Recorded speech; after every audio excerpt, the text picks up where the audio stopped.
Good evening, ladies and gentlemen, and ghouls of all ages, and welcome to my creepypasta corner. Tonight we'll be covering a creepypasta about one of the more controversial games that some of you might be aware of. Tonight's creepypasta is MANHUNT BETA 1999. Enjoy.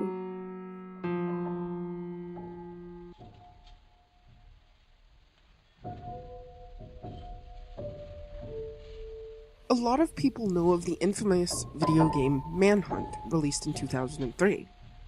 It was a highly controversial for the amount of gore and violence in it, and was banned in many places. It was later followed by an even more controversial sequel in 2009. What a lot of people do not know of is the beta version of the game from 1999, the year production on the game began. Rockstar Games was just starting work on Grand Theft Auto 3, but had in mind another game, which at the time was called BloodDance, a cheesy title which would later in production be renamed to Manhunt. A few years back, I worked at GameStop, a few minutes away from my apartment. I was really into video games, and I owned a lot of systems. One day I was stacking some new games on the shelves when I came across a CD case with a simple label on it with BloodDance Beta 1999. I didn't know where it had come from, so I ended up bringing it home with me later that day. When I got home, I decided to check out what the disc was.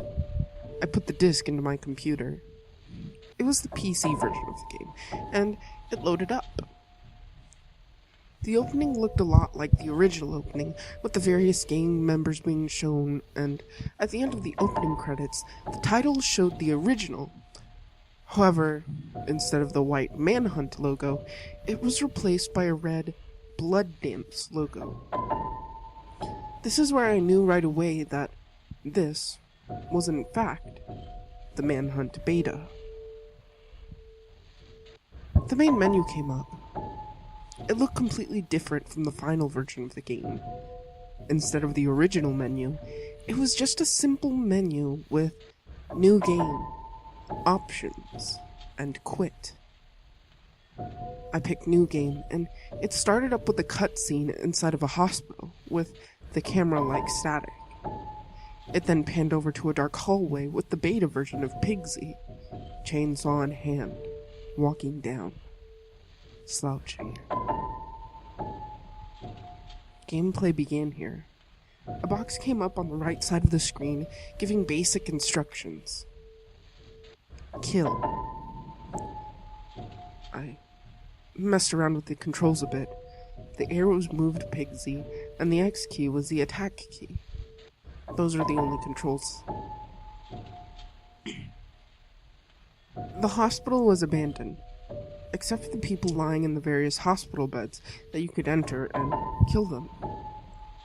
After killing what seemed to be everyone in the dark hospital, the game quickly cut to another static scene, which then turned into the Scene Completed menu. Still, nothing quite out of the ordinary yet. The loading screen came up, and it said, Deliverance. I was surprised, as Deliverance was the final level in the actual game.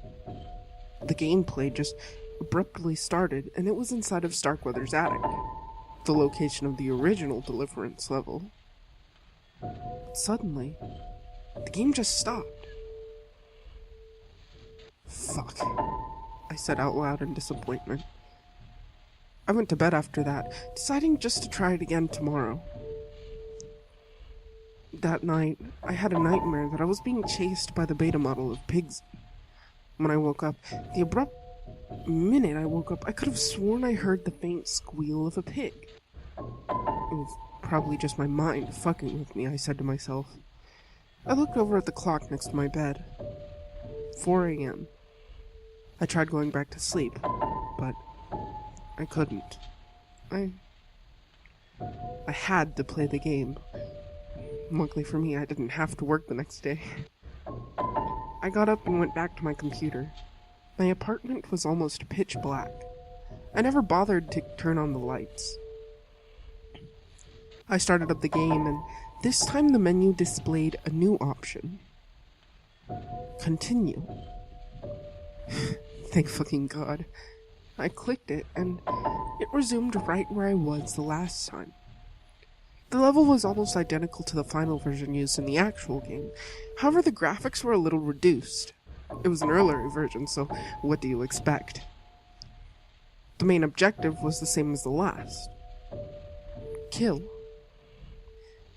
However, I couldn't find anything to actually kill. I almost shut the game off at that point, but right before I did, a clan of straitjacket-wearing creatures in smiley face masks came running out after me. So, I killed them with the chainsaw, as the objective had said.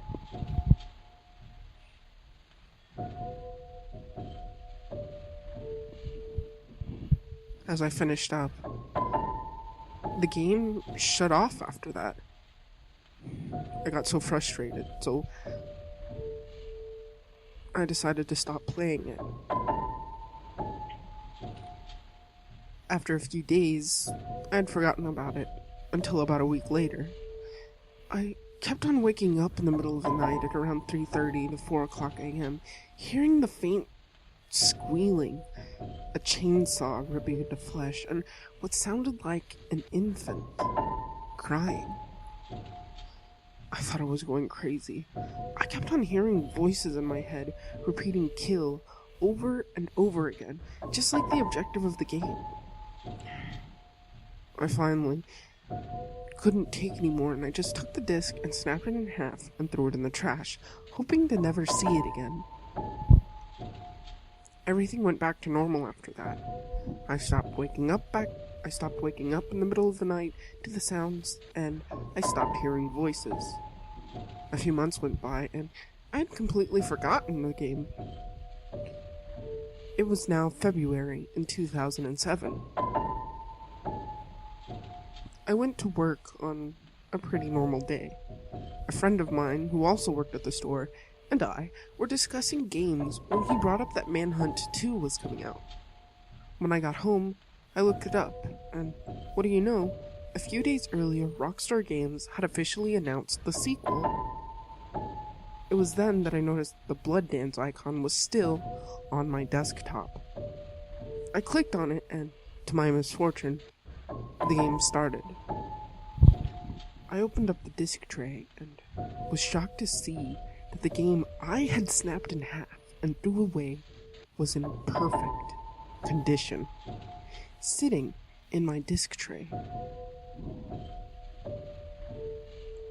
The nightmares continued. To this day, I'm still waking up at 4 a.m.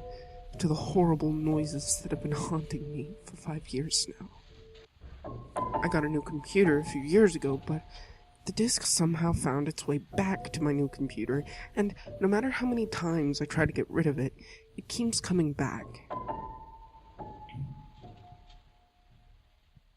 My life has seen a lot of change now, and it's never going to be the same again.